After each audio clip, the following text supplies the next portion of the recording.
El equipo trabaja bien porque el jefe en su presencia estresa, pero en su ausencia todo fluye bien. Significa que hay que mandar la terapia al jefe. Si tú no tienes una familia en tu empresa, ese es un factor porque va a haber alta rotación. Necesitas consolidar y eso, la familia nace a partir de un propósito en común. Y ese vínculo va a crear una sinergia. Cuando se habla de un sistema de alto rendimiento es o renaces, no hay otra. Hola Darren, ¿qué tal? Quería comentarte un caso que me ha pasado mucho. ¿Qué pasa si es que tengo un trabajador que es mejor que el jefe? Es mucho más proactivo, se desempeña mejor. ¿Qué puedo hacer en esos casos? Que sigan contratando a más personas así. Eso significa dos cosas. Uno, que el jefe es un buen jefe porque entiende que el personal tiene que ser mejor que él. O dos, es que él no está viendo que tiene alguien, personas más inteligentes y probablemente le esté siendo el cuello de la botella, como dicen. Entonces yo prefiero irme por el primero. A veces pareciera una amenaza, pareciera que a ese personal hay que subirle de cargo, de puesto. Es un grave error. Hay personas que son muy buenas haciendo un trabajo específico. Tú les das responsabilidades, se bloquean. Y muchos gerentes cometen esos errores porque creen que porque es bueno hay que subirle. No, es que es una cosa diferente. El hecho de guiar, delegar, y otra muy diferente es hacer caso a indicaciones. O sea, hay muy buenos que sabemos hacer caso a indicaciones y otros no. ¿Y qué pasaría también si el equipo trabaja bien, que no necesita el jefe? O sea, ese jefe no Es el necesita que esté mejor. presente. Es el mejor que puede existir. Si el equipo trabaja gracias a la estructura del jefe, ese jefe es el mejor. Pero si el equipo trabaja bien porque el jefe en su presencia estresa, pero en su ausencia todo fluye bien, significa que hay que mandar la terapia al jefe. Pero igual se está logrando el objetivo. El objetivo de todo jefe es que su equipo no lo necesite. Pero en la cultura latinoamericana sucede lo contrario. Cree que el jefe, por ser jefe, tiene poder. Y al tener poder, cree que tiene que estar influenciando constantemente. Y eso es un grave error. Están perdiendo mucho tiempo, mucho dinero y sobre todo el crecimiento de la empresa. Porque pasa también que el jefe se mete a veces y arruina, ¿no? O sea, a veces el equipo tiene una situación controlada, pero el jefe cuando interviene arruina la situación, causa más conflicto. Exacto. Ahí hay un concepto de distorsión de comunicación. No están mirando el mismo objetivo, porque el objetivo siempre debe ser hablar con el mismo lenguaje. Por eso, cuando hablo de sistemas de alto rendimiento, un tema importante es preguntarle cuál es tu propósito al dueño de negocio. ¿Cuál es tu propósito por el cual creaste este negocio? Porque todo tu personal tiene que alinearse a ese propósito. Si no están viendo la visión, así sea bueno en su trabajo, no va a haber una suficiente comunicación. Y el gran problema, al igual que en una relación de pareja y matrimonio, en una empresa, ¿cuál es? Comunicación. Sabemos hablar, pero no sabemos comunicar. Y son dos puntos muy importantes: hablar y comunicar. Es más, le pondría el tercero: gritar. Por ejemplo,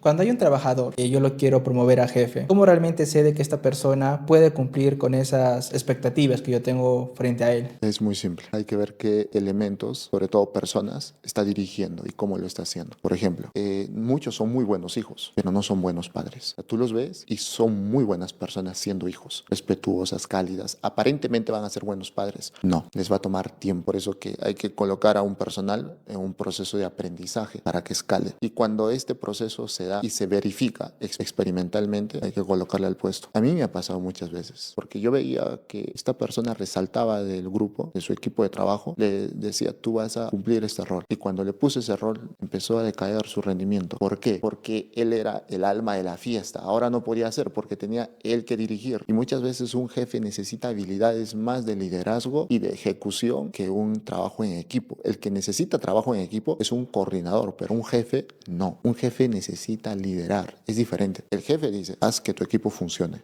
al coordinador. Y el coordinador tiene que hacer el trabajo en equipo. Parece fácil. Mucha gente dice: ya contratemos un administrador, ya contratemos un jefe. No, están cometiendo graves errores. Entonces pueden armar un hermoso perfil, pero si no han entendido el verdadero propósito del personal, no va a entrar a tallar. Van a perder dinero. Y como tú dices, ¿qué pasa si es al revés? ¿Qué tal si el jefe es el alma de la fiesta? O sea, en general, creo que por la naturaleza humana, cuando uno está en un rango superior, lo toma con más seriedad, ¿no? Pero ¿qué pasa si este jefe quiere seguir siendo parte de las decisiones, quiere seguir jugando, bromea con sus trabajadores, juega? ¿Cómo los trabajadores pueden tomar a este jefe como una figura de respeto, como un líder?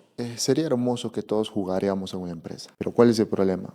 Que, como lo mencionas, las personas estamos acostumbrados a tener a un jefe, alguien jerárquicamente. Si no vemos una autoridad, lo tomamos como algo improvisado, chacota. Entonces, a mí me encantaría que todas las empresas pudiéramos jugar, ser esa alma de niño, haciendo todo, jugando. Creo que no existe mayor iluminación y mayor forma de disfrute de un trabajo que estar todos sonriendo, jugando. Pero ¿cuál es el bendito problema? Que nadie sabe tomar con responsabilidad sus funciones. Necesitan, nos hemos acostumbrado, los latinos sobre todo, nos hemos acostumbrado a tener una figura paternal que nos esté constantemente vigilando, controlando y diciendo qué estás haciendo mal. Es más, nosotros nos prestamos, miren, inconscientemente nosotros actuamos a ver qué va a decir. Nos predisponemos para que nos juzgue la otra persona. O sea, nuestro inconsciente ya está.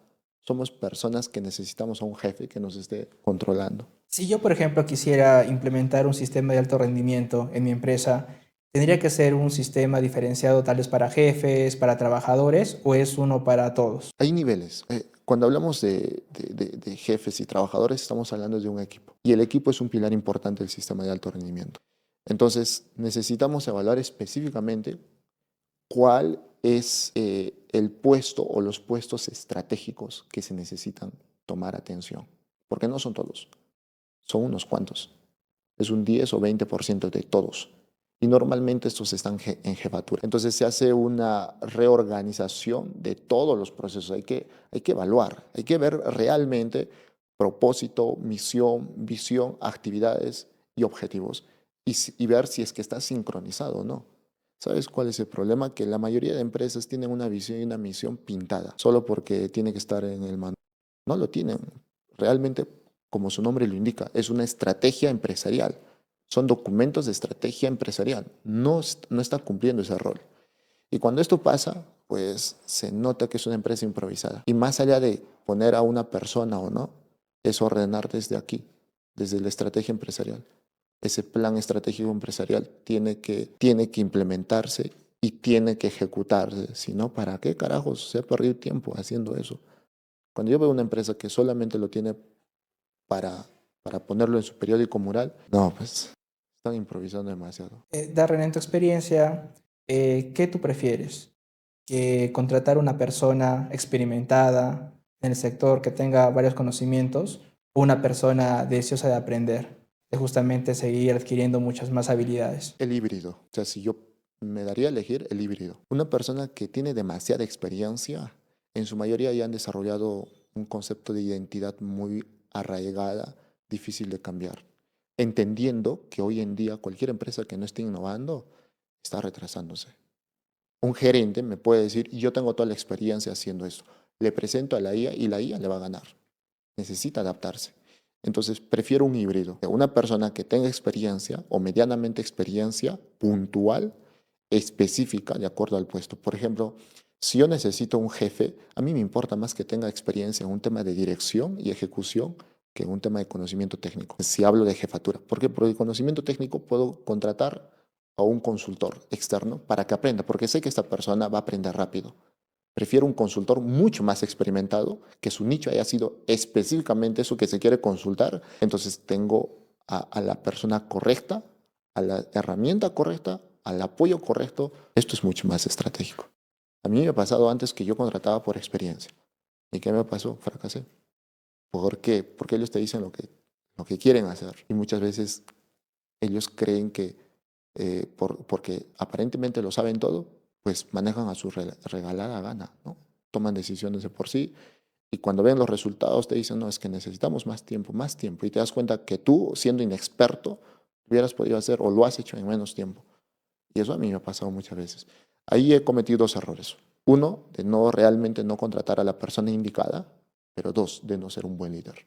Porque no me puedo lavar las manos ahí. No fui un buen líder. Cuando tú eres un buen líder, encuadras a las personas, canalizas su información, su experiencia, su expertise. De nada te sirve tener un toro bravo, fuerte, si lo vas a utilizar para que esté arando la tierra. Necesitas un toro de acuerdo a las necesidades. Y a veces eso pasa con muchos dueños de negocio. Creen y dicen, no, yo necesito al mejor experimentado en este campo. No es que tu empresa no está preparado para el mejor. El mejor viene, no vas a poder pagarlo de entrada. O si puedes pagarlo, tu empresa no va a soportarlo. Él necesita más. Y va a ser toda una reestructuración. Y probablemente tú como dueño de negocio no vas a soportar todos los cambios que él va a hacer. Entonces, son variables que no lo toman en cuenta en un MBA, no lo toman en cuenta Cuando tú aprendes recursos humanos, selección o contratación de personal, no. Normalmente ellos se enfocan siempre en un lado técnico. Pero la pregunta es, ¿por qué aún sabiendo tanta información del lado técnico hay tantas empresas que todavía están estancadas? Porque hay un lado mucho más importante para mí, que es ese lado cualitativo. Y es importante también tener dentro de las empresas asistencia psicológica que apoye a mis trabajadores o a los trabajadores de esta empresa. Sí, pero más que asistencia psicológica, a una persona experimentada en cambios de estados de conciencia o estados de percepción. Porque si tú tienes a un practicante en psicología, te ocupa un espacio, pierdes tiempo, creo yo, con el respeto a los que están allí. Pero hay que entender que un gerente, un- un- un- una persona que está muy estresada, no le sirven los consejos, en su mayoría. Y hay que entenderlos. Entonces necesitas a una persona estratégica. De hecho, que hay psicólogos de alto rendimiento o coach ejecutivos. Ahora, hay mucho más coach ejecutivos que se enfocan más en ayudarte en un tema estratégico empresarial que un tema, llamémosle, emocional. Entonces, ¿yo qué recomendaría a una empresa? De entrada, sí o sí tienes que tener a un coach o a un psicólogo, pero de alto rendimiento. Todos lo necesitan, pero es una inversión. Pero hay que entender primero, o sea, no vas a poner este personal si es que ni siquiera tienes un proceso correcto, ni siquiera estás intentando sistematizar. No, no te sirve poner. Más es pérdida de dinero. ¿Y por dónde empezaría yo a colocar el personal? ¿Qué es lo que contrataría primero para poder formar una empresa? Lo primero, tres áreas. Uno, necesitas un administrador o un gerente, dependiendo, pero uno este se encarga principalmente de, de ver que todo esté funcionando correctamente. Dos, necesitas sí o sí un ingeniero o un jefe de operaciones. Esto es clave. Este es el secreto para que una empresa escale. O sea, las empresas dicen, no, ¿para qué yo lo hago? No, necesitas, obligatoriamente, necesitas sistemas. Y tres, necesitas a un experto en marketing. Con estos tres, puedes crear magia en tu empresa. Tú tienes estos tres personales y son buenos en lo que hacen, cualquier empresa se va a levantar. Ahora, estoy hablando de MIPS. Si te hablo de gran empresa, pues necesitas todo un conjunto de profesionales más grandes. Darren, justo mencionabas tres puntos clave. En mi experiencia, por ejemplo, sucede muchas veces de que hay empresas familiares, en el cual el gerente de marketing es el hermano mayor, el administrador es el hermano del medio y el jefe de operaciones el menor. Tal vez sucede de que cuando hay una sesión, cuando es una persona que no tiene ningún vínculo contigo, es mucho más alturada. Pero a veces, cuando ya es una empresa familiar, a veces saltan emociones o saltan algunos sentimientos, ¿no? Que involucran temas ya no solamente laborales, sino familiares. ¿Qué se podría dar, digamos, en esos casos? Me largo de allí. A ver, mira, te digo así porque es muy difícil que yo trabaje con una empresa familiar o el sistema de alto rendimiento incluya una empresa familiar. Entendiendo una empresa familiar que está siendo dirigida por una familia. Porque cuando dirigen varias personas a una empresa, nadie dirige, no hay. ¿Quién tomó esa decisión? Él, pero me dijo eso, pero ya había coordinado con él, pero ¿te acuerdas que ha sido el año pasado que todos tienen una decisión pequeñita, pero al final nadie quiere decidir porque no quieren hacerse responsables? Entonces, cuando yo trabajo con una empresa que es IG, nunca llegamos a ningún resultado, nunca. Ahora, por eso que normalmente prefiero decir no trabajar con empresas familiares, salvo que la empresa familiar deje de llamarse familiar, o sea, los dueños sean una familia, pero no esté siendo dirigida por la familia, sino que ellos sean tal vez como socios o los accionistas de esta empresa, es diferente. En una sala de juntas toman sus oportunidades, pero ese sentimiento que nace a partir digamos, de vínculos cercanos, es lo peor que puede tener una empresa. Desde mi experiencia, desde mi perspectiva, no. Siempre lo sistematizo hasta las emociones. A ver, ¿en qué momentos el hermano menor se siente afligido y se siente estresado y se siente menos que el hermano que le sigue? ¿Cuándo va a hacer una actividad determinada, pero el hermano siguiente tiene más resultados? Listo. Hay que cambiarle de puesto, hay que ver otra alternativa. Pero es muy complejo. Cuando se habla de un sistema de alto rendimiento es o renaces, no hay otra. Ahora, si quieren una asesoría es diferente. Una asesoría, hay que estar empezando a implementar, es diferente. Pero eso no es sistema de alto rendimiento. Sistema de alto rendimiento es O corres si eres el número uno en tu nicho, o no entrenas. Punto, no hay más. Como mencionabas antes, ¿no? Que los peruanos en general estamos acostumbrados a tener una figura paterna. Eso hace que en general también por cultura los peruanos seamos más trabajadores que en referencia a otros países o tengamos ese estereotipo de que los peruanos nos dejamos explotar más para trabajar. Sí, es un tema cultural, porque, a ver, tú vas a otro país, como por ejemplo, necesitamos construir una casa. El alemán dice, yo dirijo. Él ya tiene en su cabecita, yo dirijo. ¿Quién va a levantar los fierros? El latino. Peruano, ven. Aunque ganes más que yo, tú haces eso. No importa. Yo dirijo. Ellos lo tienen claro. No todos, pero en su mayoría. Es una cultura de liderazgo. O sea, date cuenta cómo Alemania se ha levantado de la Primera Guerra Mundial y casi convierte al mundo entero en otro sistema. O date cuenta que a partir de la Segunda Guerra Mundial, cuando le han dejado tanta deuda, se han repartido a su país, han hecho lo que han querido. Hoy es una potencia. La cultura es importante. Cuando yo veo a un niño y es hijo de un dueño de negocio, en su mayoría el error que cometen ellos es darle todo a ese niño. Le dan a la sirvienta, al carro, chofer, el mejor colegio y están cometiendo un grave error. No están construyendo a un conquistador, están, están creando a un conquistado. Va a ser un esclavo del no valorar las cosas. Y esto es un tema cultural.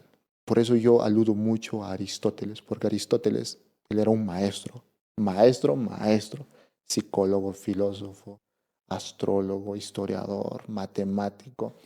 Este hombre era todo en uno, era una enciclopedia andando. Este fue maestro de Alejandro Magno.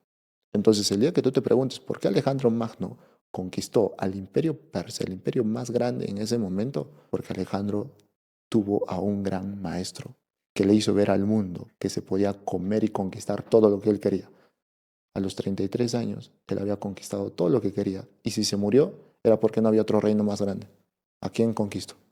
¿Con quién me peleo? Ya no hay nadie. Bueno, habrá que morir. Yo pienso que dijo eso, ¿no? Porque si ya se lo comió al más grande, ya yo luchaba con elefantes en la India, es como, ya luché con elefantes, que hay rinocerontes, hay dinosaurios para pelear, hay otro imperio.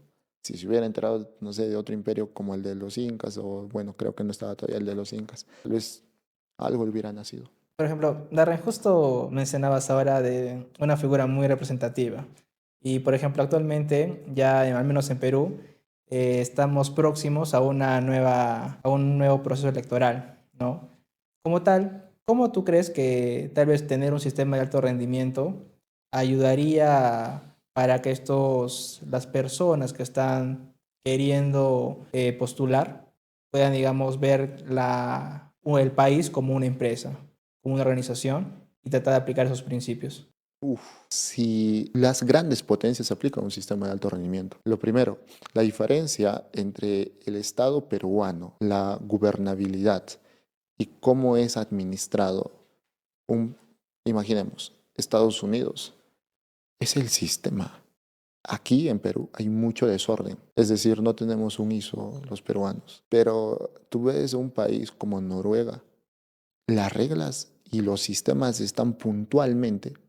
Por eso que yo creo que si queremos crecer como país, necesitamos a un líder que sepa sistematizar, no a un apasionado que quiera cambiar el mundo. Es difícil, a lo largo de la historia los apasionados casi no se han metido más a un tema social, de impulsión, corrupción. Por ejemplo, el país que ama más a su presidente, ¿ustedes saben cuál es?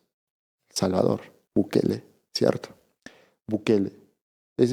Este hombre dedicó su vida a construir o a reconstruir a El Salvador, pero él ya tenía un antecedente de ser un empresario. Tú hablas con él y él te habla como un empresario. Y el problema de la gente es que se han peleado con el empresario, creen que el empresario viene a quitarte tu plata.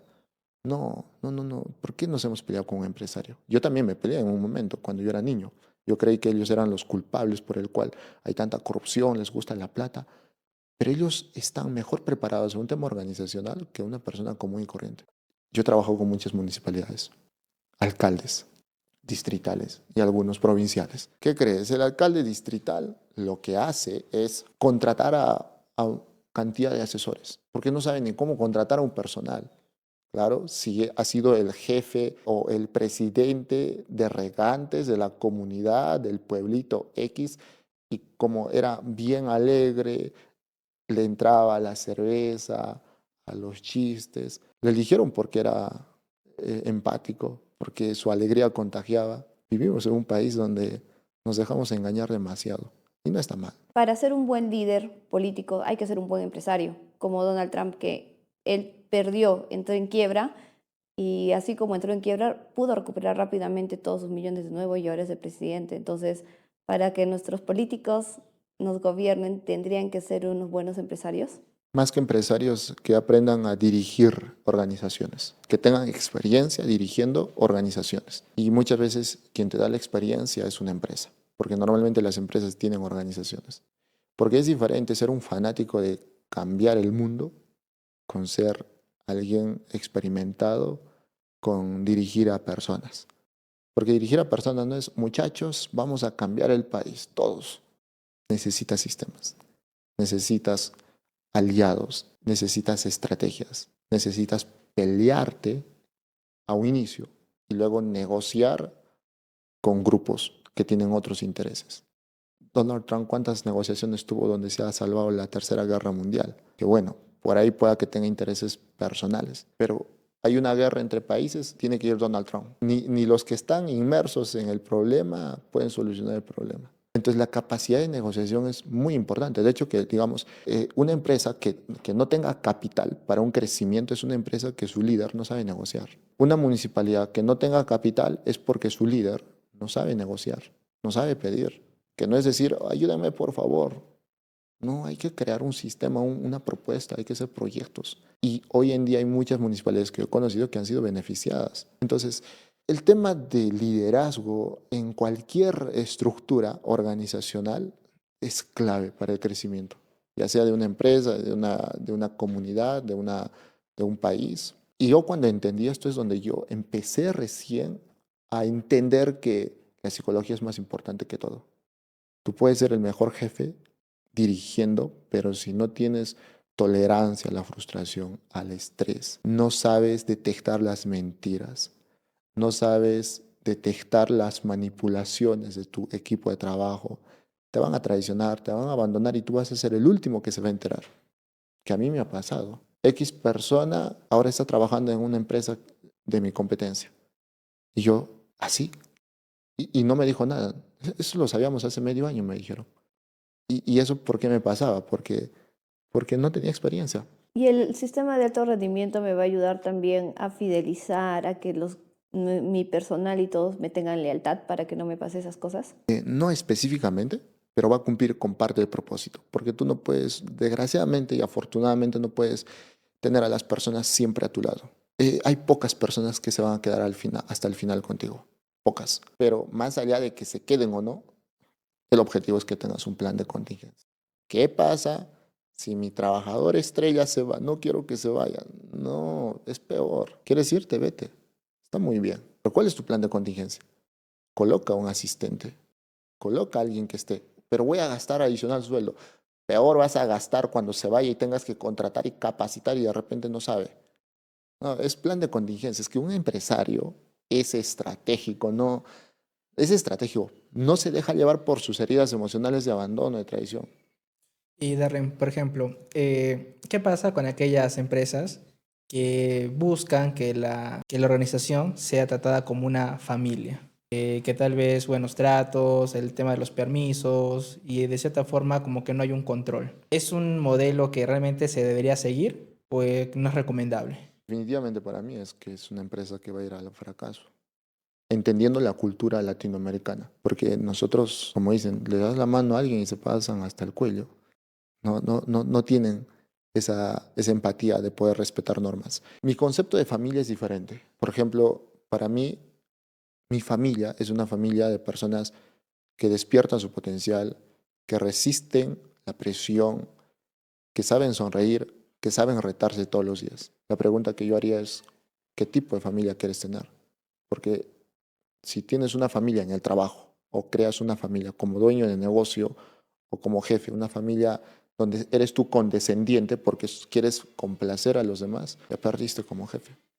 porque no es estratégico. Objetivamente hablando, esto te va a llevar a que no se cumplan los objetivos que se tiene planificado. Entonces, para mí personalmente es relevante tener una familia. O sea, para mí, si tú no tienes una familia en tu empresa, ese es un factor porque va a haber alta rotación. Necesitas consolidar y eso, la familia nace a partir de un propósito en común y ese vínculo va a crear una sinergia. Por ejemplo, trabajar en Google. Todo el mundo que trabaja en Google dice, yo trabajo en Google, pero cuando tú trabajas en una discoteca, ¿en qué trabajas? Bueno, en algún lugar. Entonces, trabajar esa identidad es parte estratégica que ya se trabaja en empresas medianas o grandes, pero cuando esto tú incorporas en una MIPE es hermoso, porque hasta tus clientes son parte de tu familia. O sea, a mí me encanta eso, me encanta conectar de forma crear un vínculo cercano, no solo con mi equipo de trabajo, sino me encanta con los clientes. Quiero que crezcan, quiero apalancar, quiero que ellos puedan crecer a través de lo que yo puedo hacer o a través de lo que la empresa pueda hacer. Y no solo ofrecer, ya terminaste, adiós. No, quiero verte, ¿cómo estás? Y eso le llaman fidelización o seguimiento, pero yo lo hago porque siento que ese es un verdadero servicio. Ahora, también hay que entender que muchas personas se quejan de sus clientes, que no pagan, que retrasan sus pagos o que dicen muy caro. Ya, es que no tienes una política. O sea, tu marketing no está apuntando al público o al nicho objetivo. Por lo tanto, ¿de qué te vas a quejar? Y esto también lo atravesé. Cuando tú realmente tienes una estrategia de marketing, no tienes problemas con clientes, porque filtras a tus clientes. Los que te compran no son clientes víctimas. Y esto viene de la cultura organizacional, porque muchas empresas dicen, ya, véndele, véndele, como me pasó con la tienda de zapatillas. Solo quiero que me ayudes a promocionar. Si tú me ayudas a esto, vamos a crecer mucho. Yo me comprometí, pero no toleran tanta presión de clientes. Le comenté, no hagas una promoción con un precio tan bajo. Van a venir personas que a pesar de que les estás dando 3 por un monto ridículo, van a querer 4 por ese mismo monto. Porque así es su mentalidad de ellos. No, sí queremos. Bueno, hay que hacerlo para que se den cuenta. ¿Y qué pasó después? Nunca más vamos a hacer eso, me dijeron. Claro, porque es muy evidente. Trabajar con personas, con clientes víctimas te trae un montón de problemas. ¿Por qué se da? Porque tú eres víctima. Tu empresa no tiene propósito.